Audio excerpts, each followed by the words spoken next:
Hello. প্রথম কথা হচ্ছে ভেবেছিলাম এই ভিডিওটা আমি বানাবো না, কিন্তু বানাতে বাধ্য হচ্ছি কারণ আজ 15ই আগস্ট স্বাধীনতা দিবস।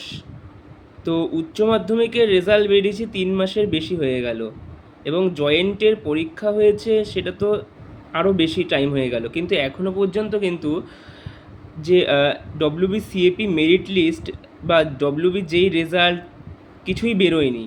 গত 7 তারিখে বেরোনোর কথা থাকলেও সেখানে কিন্তু হাইকোর্টের অর্ডারের জন্য সেগুলি আটকে গেছে। কিন্তু বর্তমানে এমন একটা পরিস্থিতিতে দাঁড়িয়ে আছি আমরা, আমাদের কোনো নিশ্চয়তা নেই যে এবছরে আমরা আর কলেজে ভর্তি হতে পারবো কি না।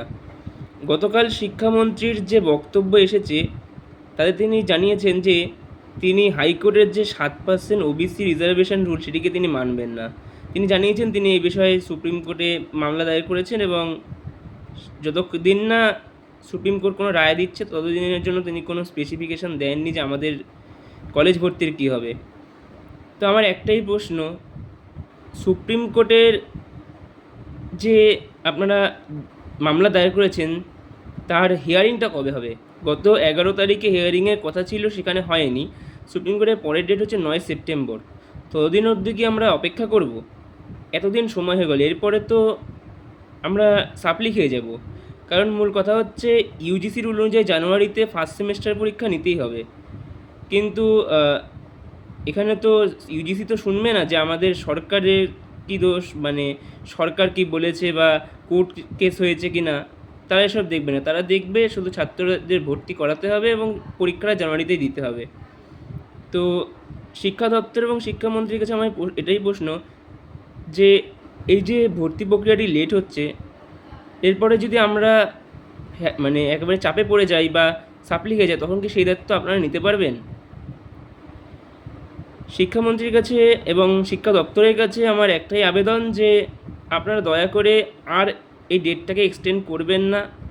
দয়া করে হাইকোর্টের রায়ের 7% ওবিসি রিজার্ভেশন রুলটা মেনে নিন এবং সেই হিসেবে ভর্তি প্রক্রিয়াগুলি সম্পন্ন করুন। ডব্লিউবিসিএসপি মেরিট লিস্ট থেকে শুরু করে ডব্লিউবি যেই রেজাল্ট, এবং এছাড়াও যে জেক্সপো, জেনপাসের যে পরীক্ষাগুলি বাকি আছে এবং যে আলাদা মেরিট লিস্টগুলি বাকি আছে যেমন পিওএমবিটি, সেগুলি যেন খুব শীঘ্রই বার করা হয় এবং খুব তাড়াতাড়ি যেন আমরা কলেজে ক্লাস শুরু করতে পারি। কারণ এখনও যদি আমরা কলেজে ক্লাস না শুরু করি, এরপরে কিন্তু খুব চাপে পড়তে হবে আমাদের। পশ্চিমবঙ্গের শিক্ষা ব্যবস্থার এই বেহাল দশা দেখে খুবই দুঃখ হচ্ছে, আর তার থেকেও বড় দুঃখ কোনো মিডিয়াতেও কিন্তু এই বিষয়ে বেশি একটা কথা বলা হচ্ছে না। চারিদিকে বিভিন্ন বিষয়ে আন্দোলন হচ্ছে, কিন্তু ছাত্রদের যে এই পশ্চিমবঙ্গের ছাত্রদের যে এই বেহাল দশা বর্তমানে, সেই বিষয়ে কিন্তু কেউ কথা তুলছে না। বিভিন্ন শিক্ষামূলক যে ইউটিউব চ্যানেলগুলো আছে সেখানে কিছু প্রশ্ন তোলা হলেও অন্য কোথাও কিন্তু কেউ প্রশ্ন তুলছে না। তাই খুবই দুঃখের সঙ্গে জানতে হচ্ছে যে বর্তমানে যে পশ্চিমবঙ্গের শিক্ষা ব্যবস্থার খুবই একটা খারাপ দশা চলছে। আপনারা যারা এই ভিডিওটি দেখছেন তাদের কাছে একটাই নিবেদন, ভিডিওটি আর না জানি না হোক কেন দয়া করে শেয়ার করবেন যাতে বেশি লোকের কাছে পৌঁছায়।